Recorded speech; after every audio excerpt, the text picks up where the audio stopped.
लेशा industries क्या कारोबार करती है और क्या कुछ करती है, वो सारी चीज़ें मैं एंडिंग में बताऊँगा, बिकॉज़ बहुत सारे लोगों को पता है कि ये एक्चुअली क्या करती है।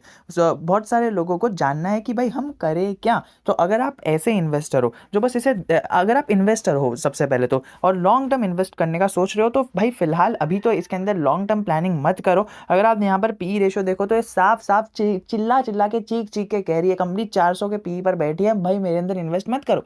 लेकिन अगर आप लॉन्ग टर्म इन्वेस्टर हो, प्लीज़ इसके अंदर अपना हाथ मत जलाना। वी डोंट नो ये अगेन वापस आएगी, ये मैं आपको डेफिनेटली गारंटी के साथ कह सकता हूँ। Guarantee in the sense, guarantee तो मार्केट के अंदर किसी की नहीं रहती है, बट स्टिल जिस तरह से इसका जो RSI लेवल है, अगर आप देखोगे तो 70-30 का जो RSI लेवल का एक रेंज रहता है, ये 70 के लेवल पर ऊपर ट्रेड कर रहा था, एंड देन एक सडन गिरावट आई। आप ये देख सकते हो, ये गिरावट आई, एंड ये गिरावट के बाद ये यहाँ से अराउंड 30 के लेवल से ये यहाँ पे था, और अभी यहाँ से बाउंस बैक हुआ है। देखिए गाइस, इतनी सी मूवमेंट आई है और RSI लेवल इधर तक पहुंच गया है। किधर तक पहुंचा है? RSI लेवल 55 तक पहुंच गया गाइस। सो अगर 55 तक ये इतना फास्ट जा सकता है, तो ये 70 जल्दी पहुंच जाएगा, एंड फिर उसके बाद वापस गिरावट आ सकती है, या ऐसी संभावना है। बिकॉज गाइस देखिए, कोई भी शेयर ऐसा सीधा ऊपर जा रहा है वो डेफिनेटली नीचे आएगा, ये सीधा ऊपर जा रहा है अगेन नीचे आएगा। ऐसा कोई ये नहीं है कि सीधा सीधा ऊपर जाकर एक ही जगह पर टाइटन बन जाए, ऐसा नहीं होता है गाइस। टाइटन भी अगर आप देखोगे तो नीचे ऊपर ऐसा ऐसा ही जा रहा था, और सर्किट्स में नहीं लग रहा था। सो गाइस वो सारी थिंकिंग तो छोड़ देना कि बड़ा होकर मल्टी बैगर बन जाएगा। सॉरी अगर मैं आपको हार्श रियलिटी ट्रूथ बता रहा हूँ, but yes this is the truth. हाँ, बिजनेस अच्छा होगा, लेकिन इसके अंदर ऑपरेटर्स अभी भी एक्टिव है ना गाइस। ऑपरेटर्स ने क्या किया, अगर आप देखोगे तो यहाँ पर अच्छी अच्छी पोजीशन बाय कर ली, और इस जगह पर वॉल्यूम ही नहीं है। लाइक अगर आप सेलिंग में देखो तो गाइस ऑपरेटर्स ने सेलिंग के टाइम पर वॉल्यूम ही नहीं रखा। अभी ये वापस यहाँ पर वॉल्यूम आ जा रही है। वी डोंट नो कि यहाँ पर वापस जब भी सेल होगा तब वॉल्यूम नहीं रहेगी, तो आप क्या करोगे? आपने अगर अभी बाय कर लिया शॉर्ट टर्म के लिए भी, अगर आपने बाय किया 5-6 दिन के लिए, और अगर ये गिर गया, वी डोंट नो कि ये गिरेगा या नहीं, बट स्टिल आपको बस इतना संभल के चलना है कि अगर आप इन्वेस्ट कर रहे हो कुछ लॉन्ग टर्म के लिए, तो उतना कम ही इन्वेस्ट करना कि पैसा डूब जाए, लोअर सर्किट 1-2 महीने तक लग जाए तो भी आपको फर्क ना पड़े। और अगर आप ऐसे शॉर्ट टर्म इन्वेस्टर हो जो इसके अंदर लेट से पैसा डबल करना है, या फिर अगर आप 2,000 लगा रहे हो तो 2 का 3 करना है, तो अगर आप ऐसा कर रहे हो, लेकिन आपको इसके लिए ना लंबा वेट नहीं करना है। लाइक इसके अंदर आपने लगा लिया और बस भूल गए, ऐसा नहीं करना है। 2-3 दिन के लिए अगर आप कर रहे हो तो डेफिनेटली जाइए, क्योंकि आपको T+2 डे का सेटलमेंट तो पता ही है।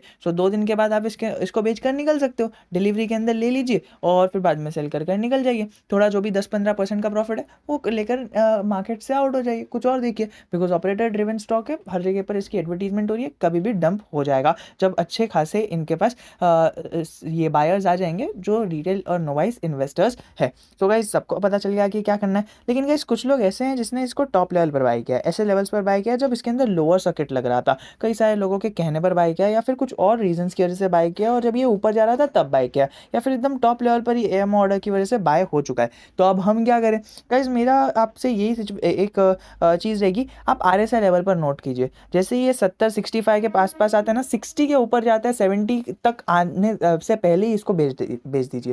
बिकॉज वी डोंट नो कि यहाँ से नीचे गिरकर लाइक मुझे तो नहीं लगता कि ये अगेन उसके ऊपर एक सस्टेन कर पाएगा। अगर कर लिया तो बहुत अच्छी बात है, वरना अगर मैं आपकी जगह पर होता, मैं कट टू कट सिचुएशन में अगर मैंने ऊपर लिया होता तो मैं कट टू कट एक प्रॉफिट बुक कर निकल जाता। प्रॉफिट तो लेता ही नहीं मैं, ब्रेक इवन पॉइंट पर या फिर थोड़ा सा छोटा सा मिनिमल सा लॉस बुक कर निकल जाता। अगर आपने ऐसा लाइक अपने पोर्टफोलियो का मेजर हिस्सा इन्वेस्ट किया तब जाकर बात करो, वरना अगर आपने ऐसा एक पोर्शन इन्वेस्ट किया जो अगर डूब भी जाए तो आपको फर्क ना पड़े, जो ऑब्वियसली आपने किया ही होगा। लाइक अगर आप एक रिटेल ट्रेडर हो, लेकिन अगर आप बिगिनर नहीं हो, अगर आपको थोड़ी सी ज़रा सी भी नॉलेज होती तो होगी, तो आपने अपना पूरा पैसा इसमें नहीं डाला होगा, या फिर अपना पोर्टफोलियो का एकदम मामूली सा हिस्सा डाला होगा जिससे आप डूब भी जाए तो आपको फ़र्क ना पड़े। अगर आपने ऐसा किया है सो डेफिनेटली आप इसको लाइक प्रॉफिट में जाने का वेट कर सकते हो। वरना आप अगर मेजर पोर्शन ऐसा है, लाइक लेट से मेरे पोर्टफोलियो की टोटल वैल्यू 2,000 है, उसमें से 1,500 मैंने इसमें डाल के रखा है, या फिर 500 डाल के रखा है, वो भी 25% अपना पोर्टफोलियो का है, तो अभी भी अगर आपने डाल के रखा है सो वो एक हाई रिस्क आपने लिया है, आप इसको सेल करके निकल सकते हो।